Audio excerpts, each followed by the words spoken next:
बिस्मिल्लाहिर्रहमानिर्रहीम। अस्सलाम वालेकुम students, welcome to CBEL concept based education learning YouTube channel. मैं हमाद अहमद आपका ट्यूटर। आज की इस वीडियो में हम बात करेंगे बीकॉम पार्ट 1 की और इसका सब्जेक्ट है फाइनेंशियल अकाउंटिंग। तो स्टूडेंट्स आपको पता है हमने चैप्टर बैंक रिकॉन्सिलेशन स्टेटमेंट यानी BRS स्टार्ट किया। आज हम उसकी प्रॉब्लम नंबर 15 करेंगे। बहुत इंपॉर्टेंट है, आपने इस वीडियो को लास्ट तक देखना है। तो वीडियो को स्टार्ट करने से पहले आप लोगों से ये रिक्वेस्ट है, वीडियोस को लाइक करें, चैनल को सब्सक्राइब करें और बेल आइकन को तो ज़रूर प्रेस कर दें ताकि जब भी बीकॉम पार्ट 1 के रिलेटेड वीडियोस अपलोड की जाएँ आपको उसका नोटिफिकेशन मिल जाए। तो स्टूडेंट्स क्वेश्चन नंबर यानी कि प्रॉब्लम नंबर 15 को रीडिंग करने से पहले आपको हर क्वेश्चन के अंदर ना मैं कहता हूं कि जब भी BRS का क्वेश्चन करना है 3 चीज़ें आपने अपने माइंड में रखनी है। नंबर 1, हम BRS क्यों बनाते हैं? तो हमारा अकाउंटेंट है, हम नेस्ले कंपनी है, हमारा अकाउंटेंट है। हमने उससे कहा कि भाई हमारे बैंक में कितने पैसे पड़े हुए हैं बताओ। उसने कहा सर हमारे बैंक अकाउंट में जो पैसे पड़े हुए हैं वो पड़े हुए हैं 50,000। जब हमने अपने बैंक मैनेजर को फ़ोन किया यानी कि अपने बैंक में फ़ोन किया तो उन्होंने कहा कि आपकी बुक में तो यानी कि आपके अकाउंट में तो पैसे जो हैं वो 40,000 पड़े हुए हैं यानी कि कम बता दिए, या वो कहेगा 60,000 पड़े हुए हैं यानी कि ज़्यादा बता दिए। तो ये जो फ़र्क आता है ना अमाउंट्स में, यानी कि अकाउंटेंट कहता है कि हमारे बैंक में 40,000 है, बैंक वालों से पूछते हैं तो वो कहता है नहीं आपके बैंक अकाउंट में तो जो पैसा है वो मिसाल के तौर पर 50,000 है या 60,000 है या 30,000 है। तो ये जो फ़र्क आता है ये किन रीज़न्स की, किन वजूहात की वजह से आता है। हम फिर अपने अकाउंटेंट को कहते हैं कि वो रीज़न्स एक पेज पर लिखो ताकि हमें पता चले।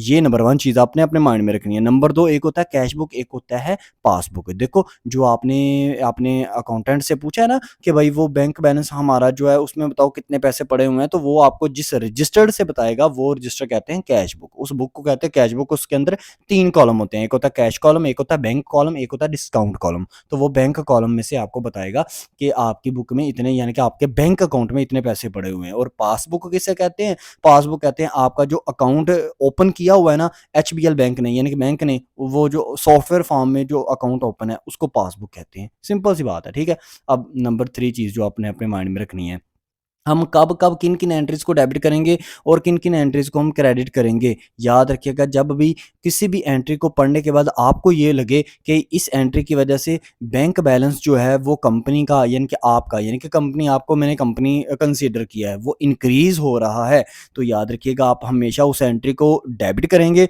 और जब आपको लगे इस एंट्री की वजह से बैंक बैलेंस जो है वो डिक्रीज़ हो रहा है या पहले से ही डिक्रीज़ है या डिक्रीज़ हो रहा है, तो आप उसको क्रेडिट करेंगे। तो अब हम अपने क्वेश्चन की स्टडी करते हैं। तो क्वेश्चन आपके सामने क्या है मैं उसकी रीडिंग करता हूँ। लिखा हुआ है कि on 31 March 2017 the bank balance of mister Safdar appeared at rupees 6,800 in his cash book. On reconciling with the passbook, the following information was ascertained. You are required to show the balance as per passbook on 31st March 2017।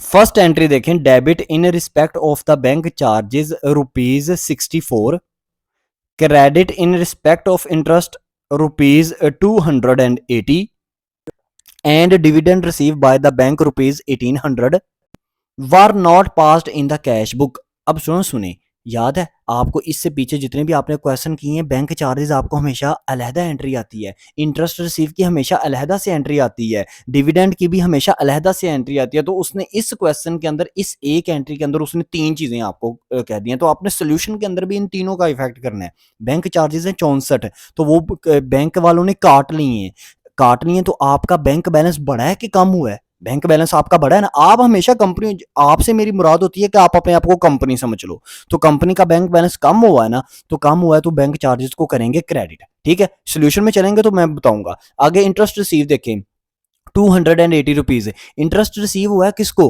Bank ने interest दिया है। ये जो company का account open है ना bank के अंदर, तो उसके अंदर अकाउंट ओपन करवाने की वजह से बैंक ने ना उनको ना कुछ इंटरेस्ट दे दिया है, मतलब उनके पैसे बढ़ेंगे। तो पैसे बढ़ेंगे तो मैंने कहा था जब भी पैसा बढ़ेगा आप क्या करेंगे? उसको डेबिट। तो इसको हम करेंगे डेबिट। आगे देखें, डिविडेंड रिसीव हुआ है। डिविडेंड क्या होता है ये आपको बीकॉम पार्टों में ज्यादा इसकी अच्छे से समझ में आती है। आप बस ये समझ लो कि डिविडेंड भी इनकम ही होता है। तो इनकम ये भी रिसीव हुई है बैंक की तरफ से, किसको, कंपनी को। तो बैंक ने ऑटोमेटिकली कंपनी के अकाउंट के अंदर वो पैसे डाल दिए, तो कंपनी का बैंक बैलेंस बढ़ गया, बैंक बैलेंस बढ़ गया तो इस 1800 को भी आप डेबिट करोगे। अब हम सोल्यूशन पर चलते हैं और तीनों की एंट्रीज मैं इकट्ठी आपको करके बताता हूं। अच्छा, तो स्टूडेंट्स अब देखें सॉल्यूशन की तरफ मूव ऑन करते हैं। सबसे पहले आप क्या लिखेंगे, फॉर्मेट बनाएंगे। ऊपर सबसे पहले उस पर्सन का नाम लिख देंगे जिस पर्सन का यानी कि हम बना रहे हैं बीआरएस। तो हमारा जो पर्सन है यानी कि ये जो हमारी कंपनी है ये मिस्टर सफ्तर खां के नाम से है, हमने ऊपर लिखा। फिर लिखा हमने बैंक रिकॉन्सिलेशन स्टेटमेंट, और फिर हम डेट देंगे एज ऑन 31 मार्च 2017। ठीक हो गया। फिर इसके बाद हम क्या करेंगे, अपना जरा फॉर्मेट बनाएंगे ना। तो फॉर्मेट के अंदर हम पहले किया करते थे पार्टिकुलर लिखते थे, अब डिटेल लिख लो, पार्टिकुलर लिख लो, कोई ऐसा मसला नहीं। कंफ्यूज नहीं आप स्टूडेंट्स ने होना, मैं बताता जाऊंगा साथ साथ, आपको कंफ्यूज नहीं करने देता। आगे नेक्स्ट कॉलम बनाओगे आप DRCR यानी कि डेबिट या क्रेडिट, और थर्ड कॉलम आपका होगा अमाउंट का। तो सबसे पहले आप अमाउंट कौन सी लिखोगे, आप सबसे पहले लिखोगे जो मैंने बोला है, देखो स्टेटमेंट के अंदर वो मैंने बोला था balance as per cash book. तो balance as per cash book क्या है, डेबिट है, क्योंकि उसके साथ कुछ भी नहीं था, ना डेबिट था ना क्रेडिट था ना अनफेवरेबल लिखा हुआ था ना लिखा हुआ था ओवरड्राफ्ट, तो आप उसको डेबिट ही समझोगे। तो डेबिट बैलेंस है, अमाउंट में लिख दिया 6800। अब इसके बाद हम क्या करेंगे, हमारी पहली एंट्री के अंदर तीन चीजें आती थी, तो आपने पहली एंट्री के अंदर तीन चीजें लिखनी है। क्या, पहले बैंक चार्जेस। तो बैंक चार्जेस क्या होंगे, ये होंगे क्रेडिट। क्यों सर, क्योंकि ये बैंक, इससे हमारा बैंक जो है ना कंपनी के अंदर, सॉरी बैंक के अंदर जो हमारा बैंक बैलेंस है वो कम होता है। मैंने अभी आपको देखो एक्सप्लेन करके आया हूँ। तो 64 रुपीज आप रुपीज के कॉलम में लिखेंगे। अब ऊपर देखो डीआर है, नीचे देखो सीआर है, यानी कि 6800 के साथ डीआर है और इस अमाउंट 64 के साथ सीआर है। तो माइनस करें, ऑपोजिट साइन होंगे तो आप हमेशा माइनस करेंगे। तो माइनस करेंगे तो आपके पास अमाउंट आएगी 6736। इसके बाद इसके साथ आप साइन कौन सा डाल देंगे, बड़ी रकम के साथ कौन सा साइन है, डेबिट का। तो इसके साथ डेबिट का साइन आप डाल दीजिएगा। अच्छा, इसके बाद आप नेक्स्ट क्या करेंगे, नेक्स्ट उसी पहली एंट्री में आपको ये दिया हुआ था, उसने कहा था नेक्स्ट पहली एंट्री के अंदर कि इंटरेस्ट जो मिला था ना, बैंक ने जो इंटरेस्ट दिया था कंपनी को जिसकी वजह से बैंक बैलेंस बढ़ेगा, तो आप लिखेंगे बैंक इंटरेस्ट, बैंक बैलेंस क्योंकि कंपनी का बढ़ेगा, इस मिस्टर सफ्तर का बढ़ेगा, तो क्या होगा, आप उसको डेबिट करोगे। तो डेबिट करोगे तो अमाउंट क्या है, 280 रुपीज। तो अमाउंट इसमें प्लस कर दे, ऊपर वाला भी देखे डेबिट है 6736, इस अमाउंट के साथ भी डेबिट है। अब आया हमारी वाली अमाउंट इंटरेस्ट रिसीव वाली, वो भी है 280, तो प्लस करेंगे तो आपके पास आएगा 7016। अब थर्ड भी चीज थी इसी पहली एंट्री के अंदर, तीसरी चीज थी डिविडेंड। तो डिविडेंड भी मैंने कहा इनकम होती है जो कि बैंक दे देता है पर्सन को या कंपनी को, जिसकी वजह से उसका बैंक बैलेंस इंक्रीज कर जाता है। तो आपने लिखना है डिविडेंड रिसीव, क्योंकि बैंक बैलेंस इंक्रीज कर जाएगा तो हमेशा आप उसको डेबिट करेंगे। ये मैंने बहुत बेस्ट आपको लॉजिक दी है, कोई भी टीचर आपको इस तरह की लॉजिक नहीं देगा, याद रखिएगा। जिस एंट्री की वजह से बैंक बैलेंस इंक्रीज करता होगा डेबिट करेंगे, जिस एंट्री की वजह से बैंक बैलेंस डिक्रीज करता होगा उसको क्रेडिट करेंगे। अब देखें बैंक बैलेंस इंक्रीज कर रहा है कितने से, डेबिट में आपने साइन डाला, डेबिट क्रेडिट के कॉलम में आपने साइन डाला डेबिट डीआर, और पीछे डिटेल में आपने लिख दिया डिविडेंड रिसीव, और अमाउंट में आपने लिखना है 1800। तो जब आप ऊपर देखें, ऊपर डेबिट में है 7016, डेबिट में है ना, ये भी डेबिट है, और नीचे 1800 के साथ भी डेबिट है। तो सेम जब साइन होते हैं ना हमेशा प्लस करते हैं, चाहे डेबिट डेबिट हो जाए चाहे क्रेडिट आ जाए, तो सेम साइन होंगे तो हमेशा प्लस करेंगे, डिफरेंट ऑपोजिट साइन होंगे तो हमेशा माइनस करेंगे। तो इसमें ये अमाउंट प्लस करें तो आएगा 8816। तो इसके साथ कौन सा साइन आप डालेंगे, डेबिट का साइन डालेंगे। तो इस तरह हमारी यहां तक जो है ना वो पहली एंट्री अभी कंप्लीट हो चुकी है। अब एंट्री नंबर सेकंड देखिएगा, a bill receivable of ₹1400 was realized by the bank was not entered in the cash book. इस एंट्री का मतलब समझें, एक बिल रिसीवेबल है, यानी कि एक ना बिल रिसीवेबल कहते हैं डेटर को, एक डेटर ने ना पैसे 1400 रुपया जो है ना वो डेटर ने जमा करवा दिया है डायरेक्टली जाकर, कहाँ पर, बैंक में, लेकिन उसको कैश बुक में नहीं लिखा। तो बैंक बैलेंस उससे इंक्रीज होगा ना, ये वही है जो आप एंट्री किया करते थे ना, directly deposited bye the bank, तो वही है, लेकिन नेम जो है ना वो डिफरेंट तरह से उसने पूछा हुआ है कंफ्यूज करने के लिए। तो इससे क्या होगा, हमारा बैंक बैलेंस इंक्रीज हो गया ना, क्योंकि कस्टमर की वजह से हमारा पैसा जो है वो बैंक में आया और हमारा बैंक अकाउंट बढ़ गया, तो हम इसको डेबिट करेंगे। सोल्यूशन की तरफ चलते हैं। अच्छा तो स्टूडेंट्स अब सॉल्यूशन पर देखें तो मैंने देखो डिटेल यानी कि पार्टिकुलर्स के अंदर आपने क्या लिखना है, डिटेल भी लिख सकते हैं, पार्टिकुलर्स भी लिख सकते हैं। काइंडली इसमें कंफ्यूज मत होइएगा, आप कंफ्यूज हो जाते हैं। तो आप लिखेंगे बिल रिसीवेबल रियलाइज्ड, डेबिट और क्रेडिट के कॉलम में लिखेंगे इसको डेबिट और अमाउंट में लिख देंगे इसकी अमाउंट 1400। ये क्यों डेबिट हो रहा है? क्योंकि कस्टमर से पैसे मिले हैं और हमारा बैंक अकाउंट जो है वो बढ़ गया है, बढ़ गया है हमारा बैंक अकाउंट। सर बैंक वाले ने हमारे पैसे जमा कर लिए हैं? जी बिल्कुल जमा कर लिए हैं। उसने कहा कैश बुक में एंट्री नहीं हुई लेकिन पासबुक में एंट्री हो चुकी है। अब 1400 जमा करो किसके अंदर, वो जो ऊपर वाली अमाउंट थी 8816, इसमें 1400 प्लस कर दें क्योंकि डेबिट डेबिट सेम साइन है। तो प्लस करेंगे तो आपके पास आंसर आएगा 10,216 रुपीज, और बड़ी अमाउंट के साथ चूंकि डेबिट का साइन है तो आप उसको यूज करेंगे। अब हम नेक्स्ट एंट्री की तरफ ना मूव ऑन करते हैं। अब नेक्स्ट एंट्री देखें, cheque for ₹1400 were issued but not yet presented for payment. इसका मतलब क्या है? ये अन इशूड चेक है, मतलब इस डेट 31 मार्च 2017 तक चेक जो है ना वो इशूड होना था, प्रेजेंट करना चाहिए था। किसको? जब भी प्रेजेंटेड की बात आ जाएगी याद रखना कंपनी ने अपने क्रेडिटर्स के कुछ पैसे देने हैं, इसका ये मतलब है ना। इसीलिए तो बीआरएस बच्चों को नहीं समझ में आता। कंपनी ने क्रेडिटर के पैसे देने हैं, क्रेडिटर्स उनके पास आए कि भाई हमें हमारा 1400 दिया जाए, तो कंपनी ने उनको चेक दिया 1400 का और कहा जाके इस डेट के अंदर अंदर जाना, इस डेट के अंदर अंदर जाना यानी कि 31 मार्च 2017 के अंदर अंदर जाना और जाकर हमारे बैंक से पैसे निकलवा लेना। तो अगर वो 31 मार्च 2017 के अंदर अंदर चल गए और जाकर हमारे बैंक अकाउंट से पैसा उन्होंने निकलवा लिया तो हमारा बैंक बैलेंस कम होगा, तो अदरवाइज कम नहीं होगा। तो क्या किया? उन्होंने नहीं निकलवाया। येट नॉट प्रेजेंटेड का मतलब होता है कि अभी तक चेक को उन्होंने बैंक के सामने प्रेजेंट नहीं किया।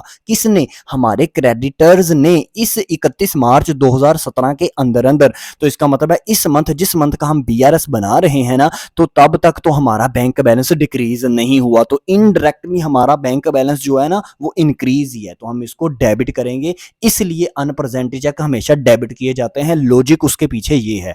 सॉल्यूशन की तरफ मूव ऑन करते हैं। अच्छा तो स्टूडेंट्स अब यहाँ पर सॉल्यूशन पे आ जाएं, तो सॉल्यूशन पे आप डिटेल के अंदर क्या लिखेंगे? आप लिखेंगे अनप्रेजेंटेड चेक, और डेबिट और क्रेडिट में आप साइन यूज करेंगे डेबिट का। लॉजिक मैंने आपको बता दिया। और अमाउंट लिखेंगे 1400। अब ऊपर भी डेबिट नीचे भी डेबिट, दोनों अमाउंट को जमा करें यानी कि 10,216 रुपीज में प्लस करें 1,400, तो आपके पास आंसर आएगा 11,616 रुपीज। और साइन कौन सा यूज होगा? बड़ी रकम के साथ जो सा साइन है वो है डेबिट का। अब नेक्स्ट एंट्री की तरफ मूव ऑन करते हैं। नेक्स्ट एंट्री देखिएगा, cheque of ₹1600 were paid into the bank but not collected and credited by the bank. इसका मतलब है ये अनक्रेडिटेड चेक हैं। कैसे? वो इस तरह, क्योंकि अनक्रेडिटेड चेक का के पीछे लॉजिक ये होता है कि कस्टमर ने, कोई भी कस्टमर है, उसने ये मिस्टर सफदर खान को कुछ पैसे दिए कि सर ये ने आपके पैसे जो है ना, मतलब वो उधार पर उसको चीजें बेची थी ना, तो उसने 1600 दे दिया मिस्टर सफदर खान को, जिसका हम बीआरएस बना रहे हैं।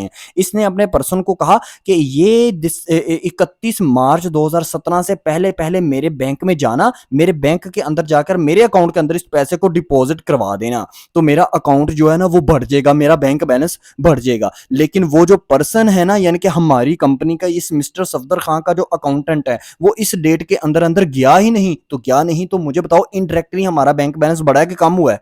कम ही हुआ है ना इनडायरेक्टली, क्योंकि वो गया ही नहीं इस डेट के अंदर। इस डेट के अंदर अंदर वो जाता तो हमारा बैंक बैलेंस जो है वो, हमारे बैंक बैलेंस में पैसे आ जाते, हमारा बैंक बैलेंस इंक्रीज कर जाता। तो अभी तक इस मंथ के अंदर अंदर 31 मार्च 2017 के अंदर अंदर हमारा बैंक बैलेंस डिक्रीज ही शो हो रहा है। याद रखिएगा कम ही शो हो रहा है, तो हम क्रेडिट करेंगे। सोल्यूशन पर मूव ऑन करते हैं। अच्छा तो स्टूडेंट्स अब सॉल्यूशन की तरफ देखें तो ये हमारे क्या हैं? ये हमारे अनक्रेडिटेड चेक हैं, यानी कि अनकलेक्टेड चेक हैं। तो ये हमेशा क्या होते हैं? क्रेडिट होते हैं। वो इस वजह से क्रेडिट होते हैं, आपके टीचर्स आपको बताते हैं कि अनकलेक्टेड चेक हमेशा क्रेडिट होंगे। भाई उसके पीछे लॉजिक भी तो बताओ ना। तो लॉजिक ये है जो मैंने आपको प्रोवाइड कर दिया है। अब क्योंकि हमारा अकाउंटेंट उसने नहीं जाकर, हमारे बंदे ने पैसे जाकर नहीं अभी तक बैंक में डिपॉजिट करवाए, तो अभी तक हमारा बैंक बैलेंस कम ही शो हो रहा है। तो कम शो हो रहा है तो इसको क्रेडिट करें, डेबिट और क्रेडिट के कॉलम में इसको क्रेडिट करें और अमाउंट में लिख दें 1600। अब ऊपर अमाउंट क्या है 11,616 रुपीज डेबिट और नीचे क्रेडिट में क्या है 1600। तो साइन ऑपोजिट आगे, साइन ऑपोजिट आगे तो माइनस करें, चाहे ऊपर डेबिट आ जाए नीचे क्रेडिट आ जाए, चाहे ऊपर क्रेडिट आ जाए नीचे डेबिट आ जाए, आपने हमेशा इसको माइनस ही करना है। तो माइनस करेंगे आपके पास अमाउंट आएगी 10,016 रुपीज और साइन आपका यूज होगा डेबिट का। अब नेक्स्ट और लास्ट एंट्री देखें, a cheque of ₹20 was not shown in the cash book as dishonour. तो ये क्या है, मतलब एक चेक है वो डिसहोनर हो चुका है। तो स्टूडेंट्स मुझे एक बात बताओ, डिसहोनर चेक की वजह से क्या आपका बैंक बैलेंस इंक्रीज होता है कि डिक्रीज? अच्छा, डिसहोनर चेक का मतलब ये होता है कि कोई 20 रुपए का चेक था, उसके ऊपर या तो कोई मिस प्रिंटिंग है, या सिग्नेचर नहीं ठीक, या वो चेक जो है वो साइड से कहीं फटा हुआ है, यानी कि बैंक उसको एक्सेप्ट नहीं कर रहा। वो कहता नहीं भाई ये चेक आपका एक्सेप्ट नहीं हो सकता। तो उसकी वजह से मुझे बात बताओ, आपका बैंक बैलेंस इंक्रीज शो होगा कि डिक्रीज शो होगा? भैया आपका बैंक बैलेंस डिक्रीज ही तो शो होगा ना। तो आपका बैंक बैलेंस डिक्रीज शो होगा, तो चाहे आप उसको कैश बुक में नहीं, उसने आपको एंड आपने उसकी एंट्री कैश बुक में नहीं की, तो मैंने कहा कैश बुक को छोड़ा करें, आप अपने बैंक के अकाउंट जो बैंक के अंदर जो आपका अकाउंट होता है ना, उसको आप देखा करें जस्ट। तो अब आपने क्या किया, आपने इसको क्रेडिट कर देना है, आपने इसको क्या करना है, क्रेडिट कर देना है। सोल्यूशन की तरफ मूव ऑन करते हैं। अच्छा, तो स्टूडेंट्स अब देखें, आप इसको क्या लिखेंगे, डिसहोनर चेक लिखेंगे कितने से डिटेल के अंदर, और अमाउंट मतलब डेबिट और क्रेडिट में लिखेंगे इसको क्रेडिट, क्योंकि इसकी वजह से देखो ना बैंक बैलेंस जो है वो डिक्रीज शो हो रहा है ना। तो बैंक बैलेंस इसकी वजह, हाँ इसकी वजह से इंक्रीज शो होता। हमने 20 रुपए का चेक अंदर एंटर करवाया था बैंक वाले, हमारा ना 20 रुपए का ये चेक जो है ना एंटर करके हमारे बैंक के अंदर जो पैसा पड़ा हुआ है ना, उसमें 20 रुपए मजीद ऐड कर दे। लेकिन उसने कहा भाई जाओ ये चेक नहीं ठीक है, ये चेक डिसहोनर है। तो इसका मतलब है अभी हमारा 20 रुपए जो बैलेंस ज्यादा होना चाहिए था, हमने अपने माइंड में सोच लिया कि भाई हमारा 20 रुपए ज्यादा बैलेंस हो गया होगा, लेकिन वो नहीं हुआ क्योंकि बैंक वाले ने उसको वापस कर दिया, कहा कि ये चेक नहीं ठीक। तो इसको क्रेडिट करेंगे क्योंकि बैंक बैलेंस कम हो रहा है, तो क्रेडिट करेंगे, अमाउंट के अंदर लिखेंगे 20 रुपीज। अब ऊपर अमाउंट क्या है डेबिट में 10,016 रुपीज, उसमें से माइनस करें क्रेडिट वाला 20, तो आपके पास अमाउंट आएगी 996, यानी कि 9,996 रुपीज। तो अब इसको इसके सामने साइन कौन सा यूज करेंगे, बड़ी रकम के साथ कौन सा साइन है, डेबिट का, तो डेबिट का यूज करें साइन। अब यहां पर आपका क्वेश्चन कंप्लीट हो गया। लेकिन आप यहां पर इस बैलेंस को जो आपके पास आया है ना लास्ट पे 996, इसको आप लिखेंगे बैलेंस एज पर पासबुक, कौन सा, क्रेडिट बैलेंस लिखेंगे। क्यों, वजह क्या है, वजह ये है कि जब ये एंड में आया है तो वो आया डेबिट में, लेकिन जब आपने बैलेंस एज पर पासबुक लिखना है ना तो उसको आपने क्रेडिट लिखना है। अगर आपको यहां से ना ऐसे ना समझ आए तो ऐसे भी समझ जाइएगा कि जब आप क्वेश्चन को स्टार्ट करते हैं तो balance as per cash book आपने डेबिट लिखना है ना, तो जब आपने एंड पे जब आना है ना तो balance as per passbook credit लिखना है। ठीक हो गया, तो यहां पर ये क्वेश्चन आपका क्लियर हो गया। आई होप सो आपको अंडरस्टैंडिंग हुई होगी। मैंने अपनी तरफ से कोशिश की कि आपको अच्छे से मैं समझा पाऊं। अगर फिर भी कोई मेरे तरफ से कोई कमी रह गई है तो आप मुझे कमेंट सेक्शन में लाजमी बताइएगा। वीडियो अच्छी लगी तो लाइक करें, चैनल को सब्सक्राइब करें और ज़्यादा से ज़्यादा इस चैनल को अपने फ्रेंड्स में भी डिस्कस करें, वीडियोस को अपने फ्रेंड में शेयर करें, ताकि स्टूडेंट्स आपके साथ साथ उनका भी बेनिफिट हो। अपना ख्याल रखें, अपने इस यूट्यूब चैनल का भी। अल्लाह हाफिज़।